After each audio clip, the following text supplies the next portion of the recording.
Seed words and Bitcoin's price death spiral. Good morning, everyone. I hope you had a great weekend. So, the Bitcoin FUD continued throughout last week and certainly on the weekend. I did take a step back because we had family in town and we decided to take them to the Patek Philippe Watch Museum here in Geneva, which is just a gorgeous, beautiful experience. If you guys ever visit Switzerland and you come to Geneva, I highly recommend you go. It sounds really high class, which it is, but it's surprisingly cheap to go in. It's about 10 francs.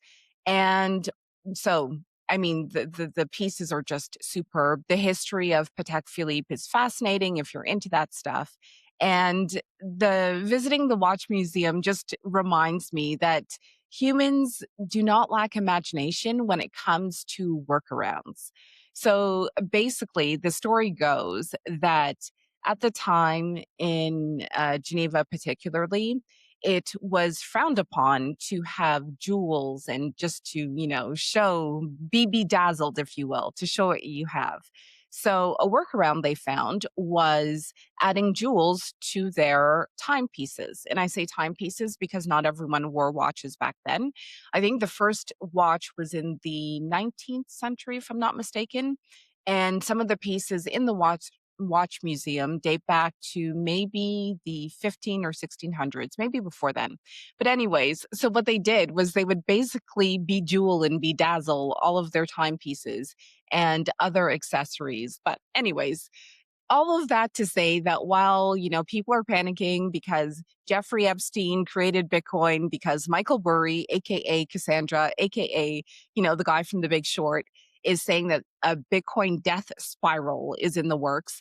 Some of us who do not take out leverage, who aren't bothered, continued about our daily lives, living within our means, paying $10 to get into a museum and just enjoying life and food and family, etc.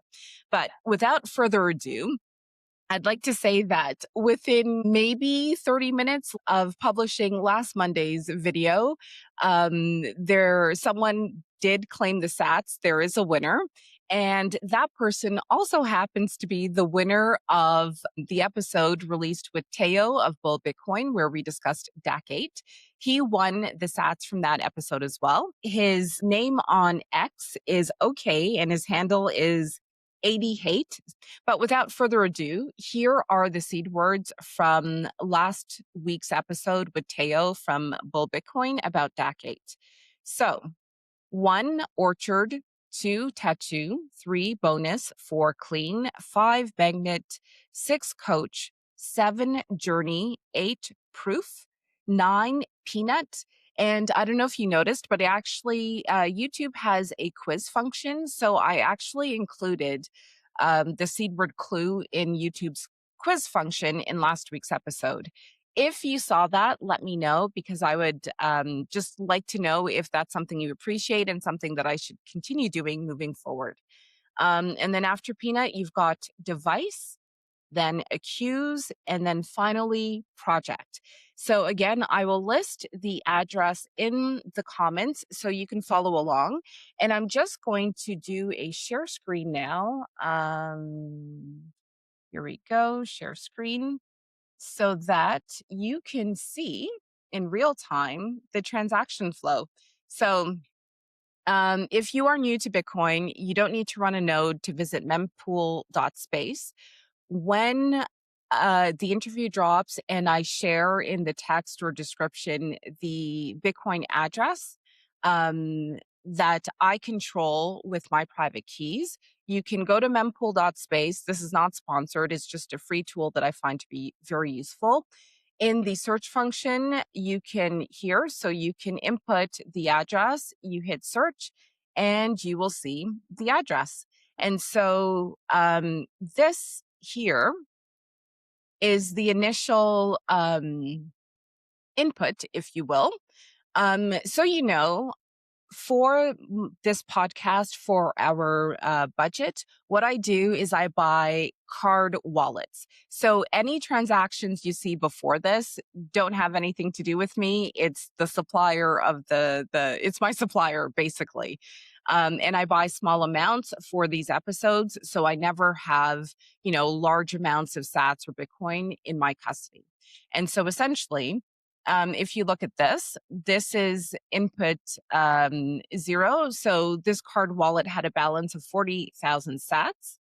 I, of course, transferred 21,000 sats to the wallet that I shared with you just now, controlled by those seed words or that private key.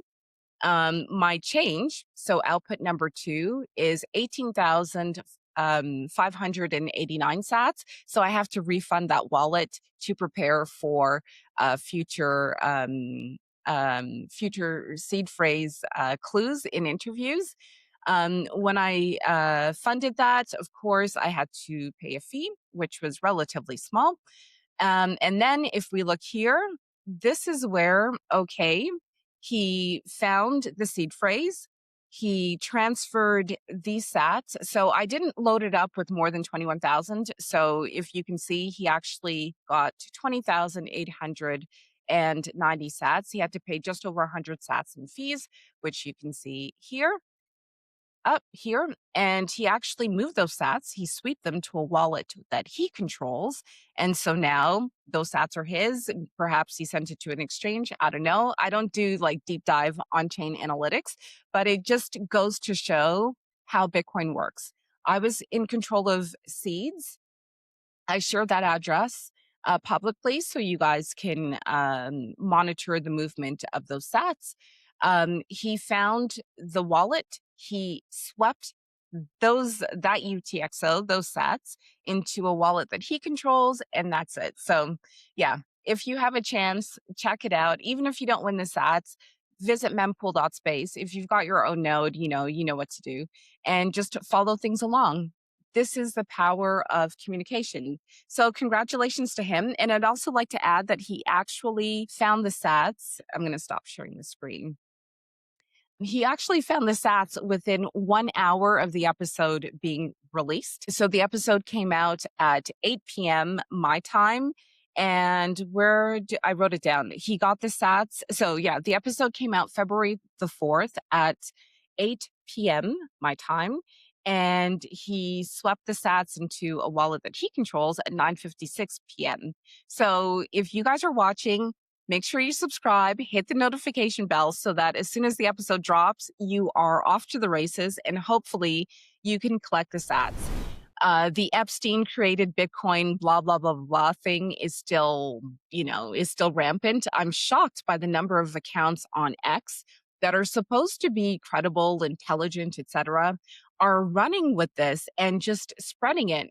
I'm going to insert a post. I posted on X the other day, if Epstein, Larry Summers, and the rest of them created Bitcoin, why would they include a difficulty adjustment? Why would they have the last coins mined in 2140? If, in fact, a nefarious group did create Bitcoin, it would not make sense for them to have a difficulty adjustment, which is something that adjusts according to the number of computers or guesses, if you were, there are on the network. So that, for example, recently in the US, there was very cold weather in Texas. A lot of miners decided to shut off. I think it's part of their demand response program. And so there were less guesses, less computers on the network, which meant there was a downward difficulty adjustment, which made it a little easier, if you will, for the remaining computers to find this famous nonce or number ones. When more computers come back online because the weather improves, because their mining economics are such that they can afford to put more computers online because maybe they have access to stranded gas, whatever, deal they have set up, the difficulty will have an upward adjustment, meaning it'll get more difficult so that it is not so easy for the computers on the network to guess the nonce. And therefore, all of the Bitcoin left to be mined are not going to be mined in like the next 6 months, for example. It's a very clever mechanism that exists on the Bitcoin network.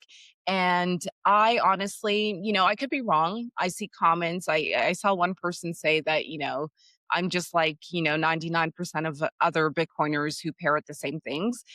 So just from a critical thinking perspective, to me, it wouldn't make sense if a greedy group of people wanted to keep all of this stuff for themselves to have a mechanism that adjusts according to the power that's plugged into the network in order to ensure the coins are spaced out in a certain way so that not one person or entity can get all the coins. Let me know what you think about that. But but yeah, so I tweeted that and I didn't really get any responses, funnily enough. My account is small, granted, I'm under 2,000 followers. If you want to follow and get me to the 2,000 plus mark, please be my guest. I'd be more than happy. But it's just strange that all of this FUD would come out, but no one will answer something that is slightly more technical. So I also did a poll on X asking whether the Epstein files have changed your view on Bitcoin. And the two poll choices was I'm selling my stack or I'm buying the dip. Approximately 153 people voted on this poll. 12% said I'm selling my stack. I'm guessing they're trolls and they're not really. And 88% said I'm buying the dip. Of course, there is a lot of bias baked into this poll because most people I follow are, Bitcoin maximalists, if you will. I've known and met a lot of these people at conferences or we've done Twitter spaces together. So this poll is definitely biased, but it's still something to keep in mind. And I guess I would conclude that people who actually understand Bitcoin are not falling for price action, Epstein FUD, because we know in the long term, Bitcoin is a scarce asset. It's digital scarcity, something that is incredibly rare to come across. And so, no one is actively selling. But that brings me into the other piece of FUD, fear, uncertainty, and doubt that I saw this week, which is Michael Burry, the guy from The Big Short, known as Cassandra. He basically released a Substack article. I'm not a paying subscriber, but what I can do is link a Yahoo or Bloomberg article I saw that's accessible for free. I'll include it in the notes so you can look at it and you can read it at your own leisure. And basically, the TLDR of what he's saying is Bitcoin has been exposed as a purely speculative asset.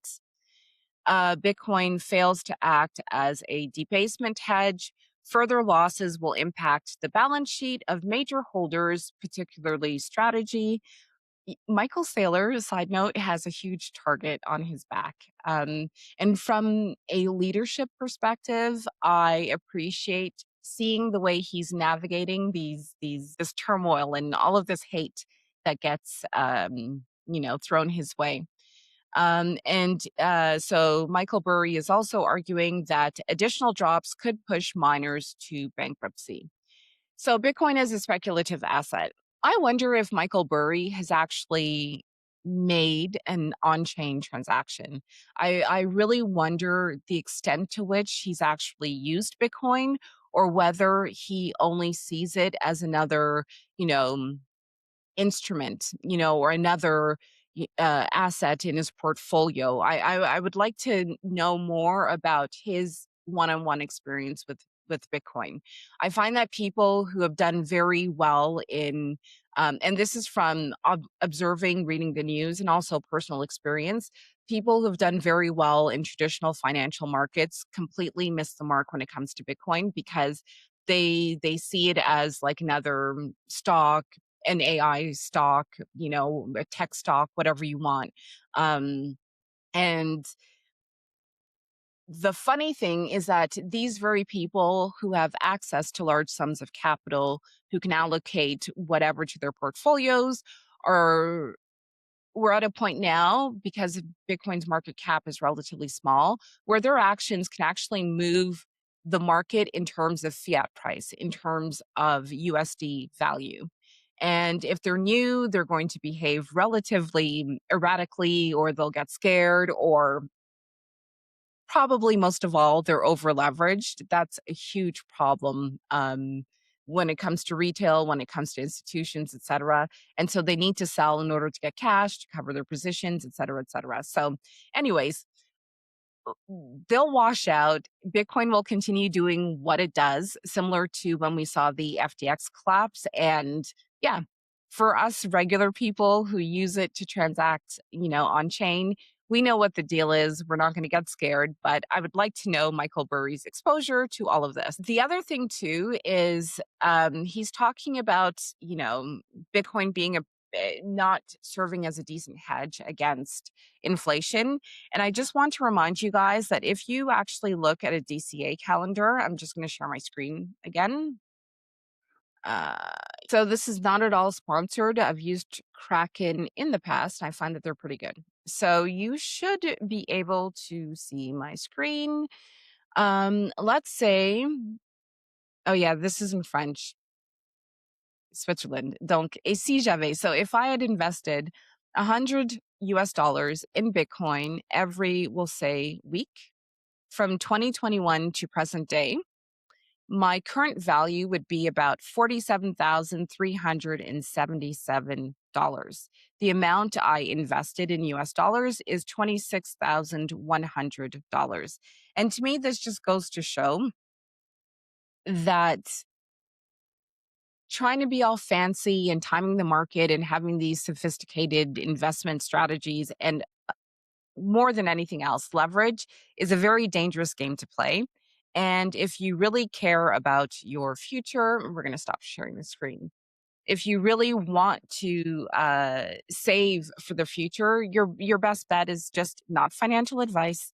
Your best bet is just to buy a little bit of Bitcoin every week or whenever you can. Sit on it, hold it, enjoy your time with your family, visit the Patek Philippe Museum for $10 to get in, and just go about your life. So, you know, and the other thing that he argues as well with his death spiral theory is that miners will eventually, go bankrupt and shut down and the network will no longer be secure, blah, blah, blah, blah. And I go back to the difficulty adjustment in all of this. This mechanism is so powerful that even if, the hash rate were just to get obliterated, it would adjust and it would make it equally difficult or easy, if you will, for whichever remaining miners are online to continue to mine Bitcoin and secure the network.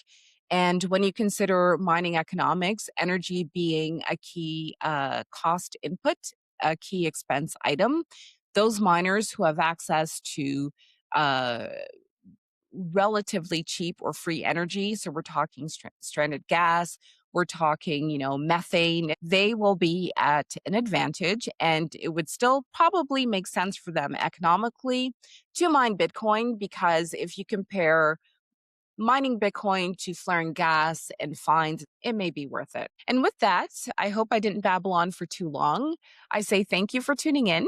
Congratulations again to 80 Hate for winning the 21,000 sats. Be sure to subscribe, hit the notification bells, like, etc., so you're notified when new interviews come up. And look out for the interview on Wednesday with TC, where we talk about Bitcoin philosophy. And in that interview, because it's a shorter one, you can win 2,100 sats because there will be a Cashew QR code popping up somewhere in the interview. Enjoy your week. Again, Motivational Monday. Stay tuned so you can win some sats, and I will see you later. Bye.